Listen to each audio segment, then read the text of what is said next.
حاضرین مسجد، السلام علیکم ورحمۃ اللہ وبرکاتہ۔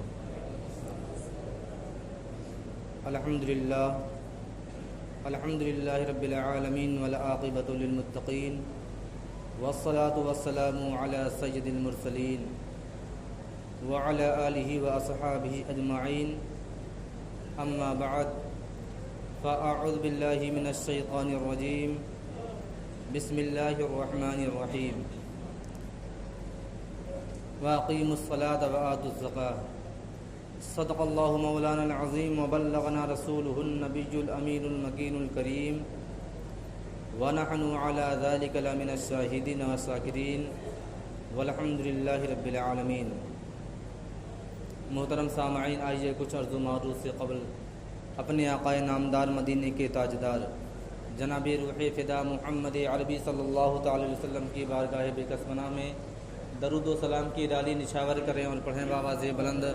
اللہم صلی علی سیدنا شفیعنا حبیبنا کریمنا مولانا محمد وبارک وسلم، صلاۃ و سلام علیک یا رسول اللہ صلی اللہ تعالی علیہ وسلم۔ محترم سامعین، کچھ عرض و معروض سے قبل ایک ضروری اعلان یہ ہے کہ اسی مسجد سے متصل ایک مدرسہ چھوٹا سا ہے، اور اس کے صدقہ فطر اور زکوٰۃ وغیرہ کے لیے ایک بچہ باہر بیٹھا ہے۔ جن حضرات کو صدقہ فطر ادا کرنا ہو اور زکوٰۃ کی رقم ادا کرنی ہو، وہ حضرات مسجد کے پچھلے حصے میں ایک شخص بیٹھے ہیں، آپ ان کو دے سکتے ہیں۔ محترم سامعین، میں نے جس آیت مقدسہ کی تلاوت کا شرف حاصل کیا، اللہ رب العزت قرآن مجید میں ارشاد فرماتا ہے وَأَقِيمُوا الصَّلَاةَ وَآتُوا الزَّكَاةَ، یعنی نماز قائم کرو اور زکوٰۃ ادا کرو۔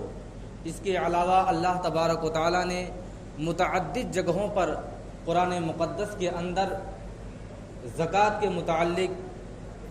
وعیدیں فرمائی ہیں اور اس کی فضیلتیں بتائی ہیں اور اس کی برکتوں کا طریقہ اور اس کو دینے کا طریقہ بھی بیان کیا ہے، اور حدیث وغیرہ میں بھی آتا ہے کہ اللہ تبارک و تعالیٰ کے پیارے محبوب حضور تاجدار مدینہ صلی اللہ تعالی علیہ وسلم نے زکوٰۃ اور فطرے کے تعلق سے کتنی وعیدیں فرمائی ہیں۔ بہرحال اس کا بیان آگے انشاءاللہ کیا جائے گا، لیکن آج جس کو ہم تمامی حضرات الوداع کہتے ہیں اور جمعۃ الوداع بھی کہا جاتا ہے، اس کو میں بتانا چاہوں گا کہ الوداع اصل ہے کیا، اس کا معنی، اس کا لغوی معنی، اس کا معنوی معنی کیا ہے، اور اس کا مطلب صحیح کیا ہوتا ہے۔ لوگ تو سمجھتے ہیں کہ مسلمانوں کا عید سے پہلے ایک چھوٹا سا تیوہار یہ بھی ہے، حالانکہ یہ تیوہار نہیں، بلکہ میں بتانا چاہتا ہوں کہ رمضان المبارک کے اس ماہ مبارک کے اندر کم و بیش 4 جمعے آتے ہیں، اور اس کی ہر جمعے میں بہت بڑی فضیلتیں ہیں، اور رمضان المبارک میں جو اس مہینے میں آخری جمعہ آتا ہے اسی کا نام الوداع کہا جاتا ہے۔ الوداع کا لغوی معنی یہ ہوتا ہے کہ ایک شخص کا دوسرے شخص سے جدا ہو جانا، الگ ہو جانا۔ مثلا دنیاوی مثال لے لیجئے کہ اگر ایک آدمی آپ کے پاس ہے اور دوسرا آدمی آپ سے جدا ہونا چاہتا ہے، الگ ہونا چاہتا ہے، اور کچھ دنوں کے لیے آپ سے دور چلا جانا چاہتا ہے، اسی کو الوداع کہا جاتا ہے، جس کو ہم تمامی حضرات اپنے زبان میں بدائی بھی کہتے ہیں، اپنے زبان میں بدائی بھی کہتے ہیں۔ زیادہ تر تو یہ معنی اور یہ ودائی کا لفظ استعمال کیا جاتا ہے شادیوں کے موقع پر، کہ بدائی ہو گئی، اب بدائی ہونے جا رہی ہے، اب ایسی بدائی ہوگی، اس طرح کے۔ بہرحال اللہ تبارک و تعالیٰ نے ہم تمامی مسلمانوں کو ایسا متبرک اور مبارک مہینہ عطا کیا کہ اللہ تبارک و تعالیٰ کے پیارے محبوب دانائے غیوب حضور تاجدار مدینہ صلی اللہ علیہ وسلم کا ارشاد گرامی ہے کہ وہ مسلمان کیسا مسلمان ہے کہ رمضان المبارک کا متبرک اور مبارک مہینہ پائے اور اس مبارک مہینے میں اپنی بخشش نہ کروا لے، اس سے برا اور بدترین شخص کوئی دنیا میں ہے ہی نہیں۔ سوچئے اللہ کے پیارے محبوب حضور تاجدار مدینہ صلی اللہ علیہ وسلم ارشاد فرماتے ہیں کہ اتنا مبارک اور متبرک مہینہ جس کی ہر ساعت اللہ تبارک و تعالیٰ کی مکمل اور بھرپور رحمتیں نازل ہوتی ہیں، اور اپنے ہر بندے پر چاہے وہ رمضان المبارک کا روزہ رکھے یا نہ رکھے، ایسا وہ بندہ چاہے جتنا گنہگار ہو بندہ، اگرچہ وہ اس ماہ مبارک کا احترام کرے یا نہ کرے، پھر بھی اللہ تبارک و تعالیٰ کی رحمتیں، اس کی برکتیں اپنے اس بندوں پر بے شمار نازل ہوتی ہیں۔ اللہ تبارک و تعالیٰ کا کتنا بڑا فضل ہے اپنے بندوں پر، لیکن بندہ ہے کہ سوچنے کے لیے تیار نہیں، اس پر غور و فکر نہیں کرتا، بلکہ عام دنوں کی طرح سوچتا ہے کہ رمضان المبارک عام دنوں کی طرح گزر جائے گا، لیکن بہت ہی خوش نصیب ہوتے ہیں وہ حضرات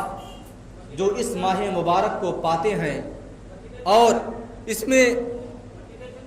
اپنے نبی کے فرمان کے مطابق روزے بھی رکھتے ہیں، اس کا احترام بھی کرتے ہیں، صدقہ و خیرات بھی ادا کرتے ہیں، اور اس کے علاوہ اللہ تبارک و تعالیٰ کے راستے میں بے شمار دولتیں بھی لٹاتے ہیں، لوگوں کو افطاری بھی کراتے ہیں، اور اس کے علاوہ غریبوں میں اپنے مال کی تقسیم بھی کرتے ہیں، اور مدرسوں اور دیگر مدارسوں میں اپنا قیمتی روپیہ پیسہ زکوٰۃ کی شکل میں، صدقہ فطر کی شکل میں اللہ تبارک و تعالیٰ کی راہ میں بے دریغ خرچ کرتے ہیں۔ اور یہ رمضان المبارک کی سب سے بڑی جو فضیلت بیان کی گئی ہے کہ اللہ تبارک و تعالیٰ جب سے اس ماہ مبارک کا چاند طلوع ہوتا ہے اس وقت سے لے کر کے شوال کا چاند طلوع ہونے تک اللہ تبارک و تعالیٰ غروب آفتاب سے لے کر کے طلوع فجر تک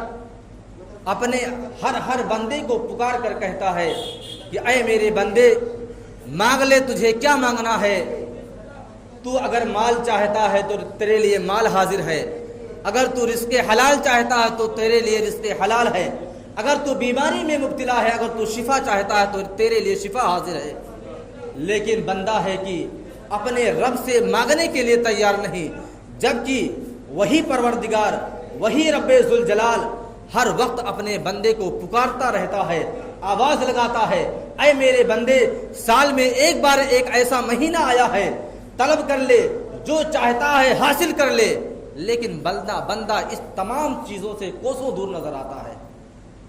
محترم سامعین، بتانے کا مقصد یہ ہے کہ اللہ تبارک و تعالیٰ اس کی ہر ساعت میں ایسی برکتوں، ایسی رحمتوں کا نزول فرماتا ہے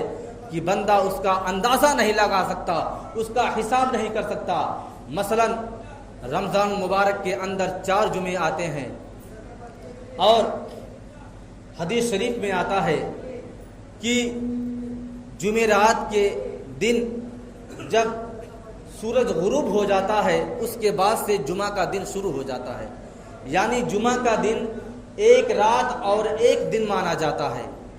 جمعرات کے دن غروب آفتاب سے لے کر کے جمعہ کی شام تک، غروب آفتاب تک جمعہ کا دن مانا گیا ہے۔ اب میں جو حدیث آپ کے سامنے پیش کرنے جا رہا ہوں، ایسی حدیث ہے کہ اللہ تبارک و تعالیٰ کے پیارے محبوب دانائے غیوب حضور تاجدار مدینہ صلی اللہ تعالیٰ علیہ وسلم ارشاد فرماتے ہیں کہ اللہ تبارک و تعالیٰ اس جمعے میں 24 گھنٹے جو ہوتے ہیں، اس گھنٹے میں جو منٹ ہوتا ہے، منٹ کے اندر پھر جو سیکنڈ ہوتا ہے، ایک سیکنڈ پر اللہ تبارک و تعالیٰ جمعہ کے دن یعنی جمعرات کے دن غروب آفتاب سے لے کر کے اور جمعہ کی شام تک غروب آفتاب تک اللہ تبارک و تعالیٰ ایک سیکنڈ میں 60,000 جہنمیوں کی بخشش فرماتا ہے. 60,000. اور ایسے جہنمی جن جہنمیوں کا نام اللہ تبارک و تعالیٰ کے یہاں جہنمیوں کے رجسٹر میں اس کا نام درج ہو چکا ہے، ایسے جہنمیوں کو اللہ تبارک و تعالیٰ مغفرت فرماتا ہے، اس کو نجات دیتا ہے. اور کب؟ صرف ایک بار نہیں بلکہ ہر سیکنڈ پر 60,000 جہنمیوں کی بخشش فرماتا ہے. اب اندازہ لگائیے کہ ایک منٹ میں تقریباً 60 سیکنڈ بنتے ہیں اور ایک گھنٹے میں تقریباً 60 منٹ کا ایک گھنٹہ ہوتا ہے، اور اس جمعہ کے دن 24 گھنٹے ہوتے ہیں. اگر آپ کیلکولیٹ کریں گے تو شاید کیلکولیٹ میں اس کی گنتی نہ آئے. اتنی زیادہ تعداد میں اللہ تبارک و تعالیٰ اپنے بندوں کی بخشش فرماتا ہے، نجات فرماتا ہے اور جہنم سے آزاد فرماتا ہے. اور سب سے اہم اور سب سے بڑی حدیث پاک جو ہے کہ اللہ تبارک و تعالیٰ ان تمام ساعتوں میں، ان تمام سیکنڈوں میں جتنی تعداد میں اللہ تبارک و تعالیٰ اپنے بندوں کی جہنم سے بخشش کر چکا ہوتا ہے، جتنے تعداد میں اللہ تبارک و تعالیٰ جہنمیوں کو بخشش عطا کرتا ہے، جب جمعے کی آخری ساعت آتی ہے یعنی غروب آج کے دن، آج ہی تو جمعہ ہے، آج کے دن غروب آفتاب سے چند سیکنڈ پہلے اللہ تبارک و تعالیٰ ان 24 گھنٹوں میں جتنے جہنمیوں کی آزادی فرمایا تھا، جتنے جہنمیوں کی بخشش فرمایا تھا، ان تمام کا مجموعہ اس ایک سیکنڈ میں، ان تمام تعداد کا اس ایک سیکنڈ میں پھر سے اتنی تعداد میں اللہ تبارک و تعالیٰ بخشش فرماتا ہے. یعنی اللہ تبارک و تعالیٰ 24 گھنٹے میں جتنی تعداد بنتی تھی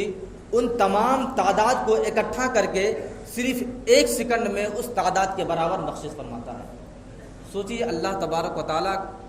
اس ماہ مبارک میں اپنے بندوں پر کتنا زیادہ مہربان ہوتا ہے، اپنے بندوں پر اللہ تبارک و تعالیٰ کتنی زیادہ رحمتیں اور برکتیں عطا فرماتا ہے.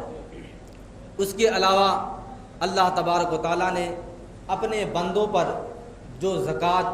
فرض کیے ہیں، یہ دین کے 5 پیلروں میں